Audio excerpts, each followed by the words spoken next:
Bonjour, nous allons aborder le thème de la sécurité sur le lieu de travail. La sécurité au travail a pour objet principal de prévenir les accidents de travail. Cela implique des interactions entre les différents postes de travail et les travailleurs eux-mêmes, bien entendu. La sécurité au travail est une discipline à part entière. On forme d'ailleurs des conseillers en prévention spécifiquement pour couvrir cette fonction. Alors, la sécurité sur le lieu de travail, ça fait partie également des obligations de l'employeur qui a pour obligation, entre autres, parmi toutes les obligations qui se trouvent sur le plan légal, de protéger les travailleurs sur leur lieu de travail. Cela implique qu'ils doivent mettre en œuvre une série de principes généraux de prévention qui passent notamment par l'adaptation des postes de travail et des conditions de travail. Alors, nous allons énoncer les 9 principes, principalement juste les énoncer, sans devoir s'étendre dessus. Le premier principe, c'est d'éviter les risques. C'est aussi de supprimer le danger de l'exposition ou l'exposition au danger, ou remplacer ce qui est dangereux par ce qui ne l'est pas. Ensuite, le principe suivant, c'est d'évaluer les risques. C'est apprécier l'exposition au danger ou l'importance du risque afin de prioriser les actions et les préventions à mener. Cela peut également se faire sur l'exposition, par exemple, à des produits dangereux, avec leur durée d'exposition, les températures, par exemple, également, sous lesquelles les travailleurs doivent travailler, quelles sont les mesures à prendre, etc., etc. Ensuite, le principe numéro 3, c'est de combattre des risques à la source. C'est intégrer la prévention le plus en amont possible. Généralement, on a pour habitude de dire que la sécurité commence à se concevoir à partir de la planche à dessin. Ensuite, on doit, dans le principe numéro 4, c'est adapter le travail à l'homme, en tenant compte des différences interindividuelles, dans le but de réduire les effets du travail sur la santé. On va, par exemple, pour les tables de travail, faire en sorte que les tables puissent être, la hauteur des tables puisse être adaptée. On aura pareil pour les sièges, etc., etc. Tous les individus n'ont pas la même taille, donc forcément, on doit essayer d'adapter le travail et le poste de travail. Ensuite, le principe numéro 5 sera de tenir compte de l'évolution de la technique.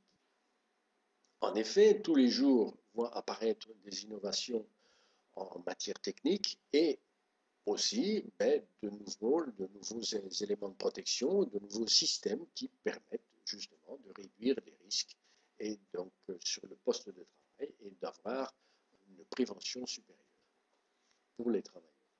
Alors, le principe numéro 6, c'est de remplacer ce qui est dangereux par ce qui l'est moins, c'est d'éviter l'utilisation de procédés ou de produits dangereux lorsqu'un même résultat peut être obtenu avec une méthode présentant des dangers moindres. On pourrait parler éventuellement de processus de remplissage, de processus Oui, en règle générale, ça a bien souvent à voir avec les procédures de travail qui sont fort importantes et que suite à des expériences et des accidents qu'on a rencontrés, on modifie la méthode de travail pour que justement on puisse les réduire. Alors, il faudra également, et ça c'est le principe numéro 7, qui sera de planifier la prévention. On intègre les techniques, on intègre l'organisation et les conditions de travail, relations sociales et environnement. Donc on va faire réellement une planification de la prévention. En principe numéro 8, on va donner la priorité aux mesures de protection collective. En effet, la protection individuelle, c'est le dernier rempart de la sécurité. C'est-à-dire que si jamais maintenant nous avons éventuellement une terrasse, la protection collective sera le garde-fou. Si maintenant nous n'avons pas la possibilité de mettre ce garde-fou, on mettra un harnais de sécurité auprès du travailleur. Ce qui veut dire que la protection individuelle reste le dernier élément que l'on va mettre en place pour préserver le travailleur et qu'on va toujours donner priorité aux protections collectives.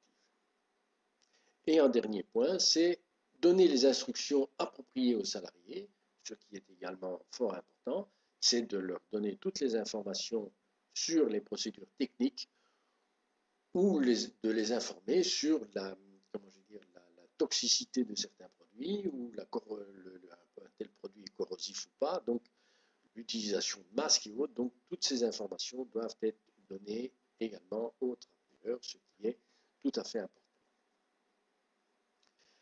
Alors, ce que l'on va pouvoir également faire, c'est analyser les postes de travail. Donc, on va faire des fiches de poste. Ces fiches de poste ne sont pas réellement une obligation sur le plan légal ici en Belgique, mais cela permet, bien entendu, de faire le tour de tous les problèmes que l'on peut rencontrer sur le poste de travail. Alors pour ça, pour créer ces fameuses fiches de poste sur lesquelles on va faire tous les éléments, on va mettre en place ou mettre en avant tous les éléments de protection individuelle ou collectif sur le poste de travail, on pourra également utiliser ce qu'on appelle les évaluations des risques professionnels, qui sont des éléments qui ont déjà été au préalable étudiés concernant les risques professionnels qui se basent sur les risques engendrés par les postes de travail pour des métiers spécifiques. Donc les EVRP, on pourrait considérer que ce sont les BPF ou les GMP qui sont les bonnes pratiques de fabrication. Et là, ce sont les bonnes pratiques de sécurité sur les postes de travail. Alors évidemment, la sécurité au travail regroupe pas mal de disciplines différentes et c'est pour cette raison que le conseiller en prévention doit suivre une formation sérieuse pour parvenir à remplir ses fonctions. Alors ça reprend bien entendu la sécurité au travail, mais ça reprend aussi la protection de la santé du travailleur au travail, ça représente aussi la charge psychosociale occasionnée par le travail, l'ergonomie, l'hygiène du travail, l'embellissement des lieux de travail, les mesures prises par l'entreprise en matière d'environnement. La santé, la sécurité au travail désigne diverses disciplines, donc ça désigne diverses disciplines visant à supprimer et à limiter certains effets nuisibles du travail sur l'être humain.